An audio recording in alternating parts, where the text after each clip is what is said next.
नमस्कार मालिक। हाँ, हमारी बिटिया है मालिक। नमस्ते मालिक। कैसी हो बेटा? ये लो नारायण।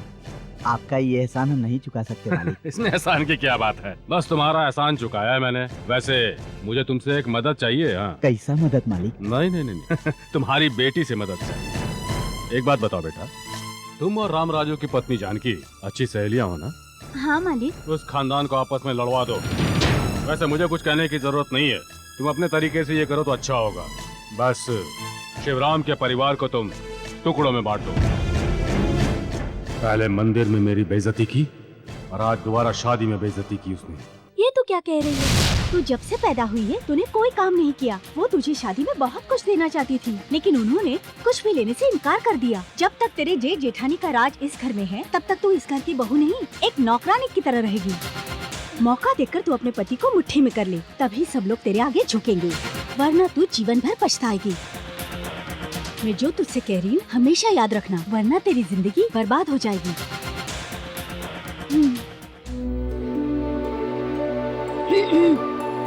गुड मॉर्निंग भाभी। ये क्या है? तुम उनकी जेब से पैसे चोरी कर रहे हो? चोरी नहीं कर रहा हूँ, कॉलेज की फीस के पैसे ले रहा हूँ। लेना है तो उनसे मांग कर लो, बिना पूछे जेब से निकालना चोरी होती है। मैं हमेशा निकालता हूँ भाभी, और ये बात भैया को अच्छी तरह पता है। हमारे यहाँ तो ये चलता है। वो सब चलता था पहले, अब इस वक्त मैं यहाँ मौजूद हूँ। 1 रुपया भी निकालने से पहले तुम्हें मुझसे परमिशन लेनी पड़ेगी, समझ गए ना? अब रख दो पैसे। ठीक है, अब मैं आपसे मांग रहा हूँ, कॉलेज की फीस भरनी है। 600 रुपए मिलेंगे भाभी?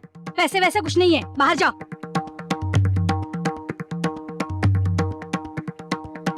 ए, सुनो, आज के बाद दोबारा हाथ डालने से पहले मुझे याद कर लेना, और दोबारा यहाँ आने की हिम्मत मत करना, याद रखना। राजू, हाँ भैया। तुझे आज कॉलेज की फीस जमा करनी है हाँ ना? भैया। मंजले भाई ने अपने हिस्से का पैसा दे दिया क्या? हाँ, मंडे भैया ने दिए ना। कब दे दिया? हाँ, अभी अभी भाभी से लेकर आया हूँ। हाँ चलो ठीक है, ये भी रख रहने लो। दो भैया, जेब खर्च के लिए उन्होंने अलग से दिए हैं। ठीक है, ये भी रख लो। अच्छा राजू, तुम्हें जब भी पैसे चाहिए हो तो मेरी जेब से निकाल लेना।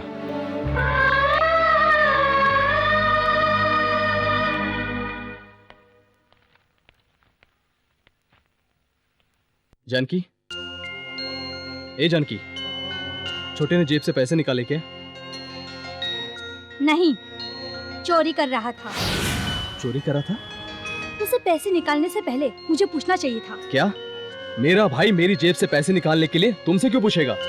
अगर दोबारा कभी ऐसी बात मेरे सामने की तो तुम्हारी जबान खींच लूंगा।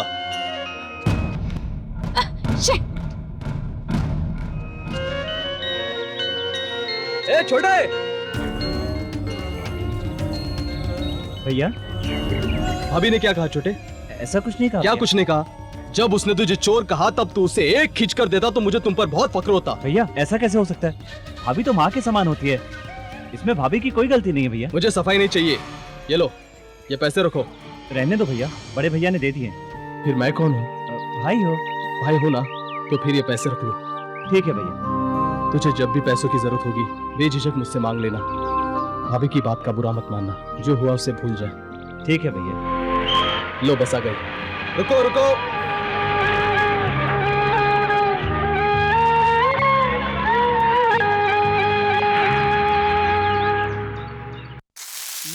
अरे वाह वाह वाह वाह, बाप रे, पकवान की क्या खुशबू आ रही है। कुछ खास बन रहा है क्या? खाना तैयार है मामा जी।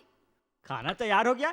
इतनी जल्दी बना लिया बहू? अब मेरा पेट कब भरेगा? 5 स्टार होटलों में मुझे हमेशा इंतजार करना पड़ता है, इधर घर पे भी खाने को नहीं मिल रहा। तो फिर यहाँ क्या कर रहे हो? आ गया मनहूस कहीं का। सेकंड बहू रानी, ये तुम कैसी अजीब बात कर रही हो? मेरा नाम सेकंड नहीं है।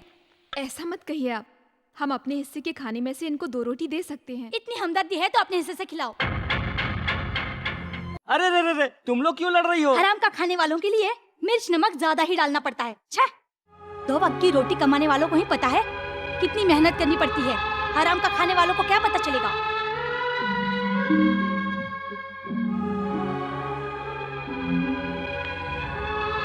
मामा जी, छोटी तो अभी बच्ची है, इसलिए तो मैं बिना कुछ कहे जा रहा हूँ। खाना खा के जाओ मामा। मेरी भूख ही मर गई। ये सुनने से पहले मैं मर जाता तो अच्छा हो। अब तुम मुझे मत रोको। मामा जी,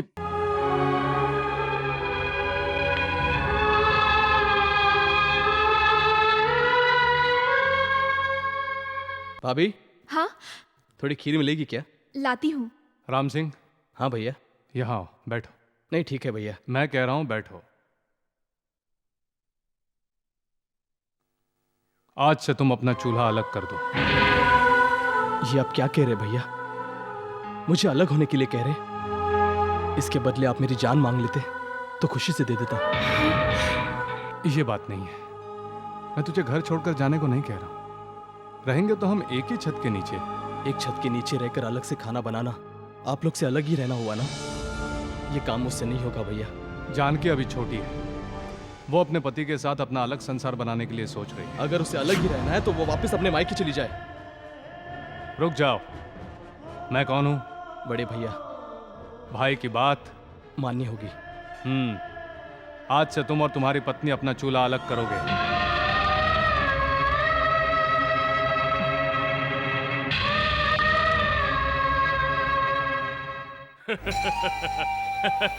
आज मेरी खुशी का ठिकाना नहीं है। शिवराम सिंह के खानदान में अब महाभारत शुरू हो चुका है।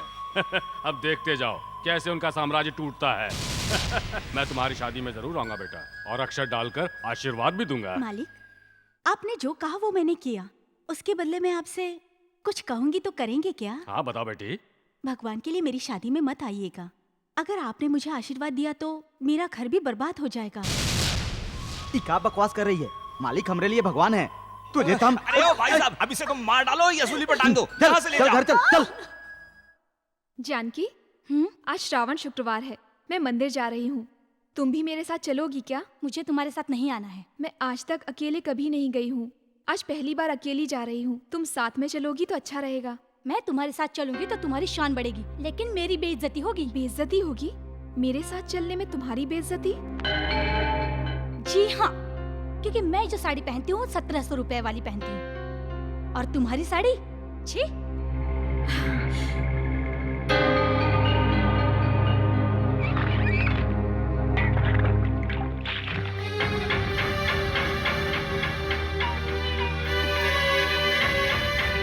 मैंने सोचा तुम्हारी साड़ी पहन लूं। अब तो चलोगी ना मेरे साथ?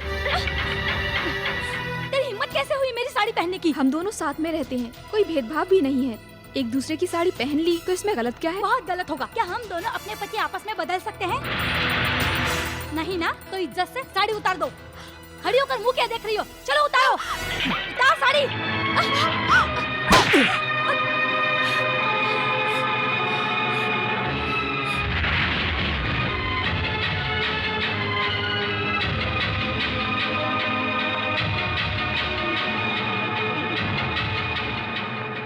रुक जा, रुक जा, रुक जा।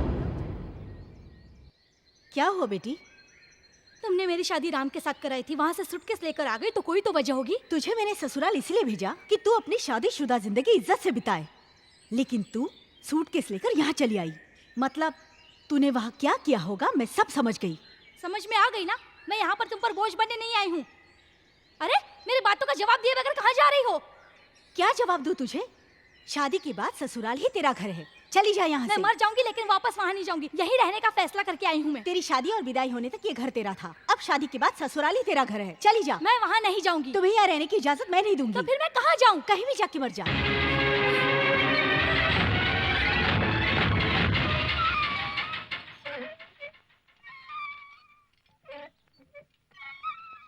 मुझे माफ कर दीजिए। माफी मांगने जैसा आपने क्या किया भाभी? गलती उसने की है, मुझे गुस्सा आया इसलिए मैंने उसे मारा। इतनी छोटी सी बात के लिए कोई मायके चला जाता है क्या? हे, बीवी को मारना बहादुरी समझते हो? वो दो औरतों के बीच की बात थी, तुझे बीच में टांग अड़ाने की क्या जरूरत? अगर उससे गलती हो गई थी तो उससे माफी मंगवा देता। ये करने के बजाय तूने उसे थप्पड़ क्यों मारा? अब मैं क्या करूं, आप ही बताइए भैया। जाकर अपनी पत्नी को ले आओ। नहीं, जाकर उसे साथ में ले आओ, और अगर नहीं लाए तो तुम भी मत आना। ये सब कुछ मेरी वजह से हुआ है भैया। कोई जिम्मेदार नहीं है, सब उसकी वजह से हुआ है। राजेश्वरी। हाँ, आ रही हूँ जी। देवर जी जाकर ले आइए। क्या भाभी आप भी? क्या हो रहा है उधर? जा रहा हूँ भैया।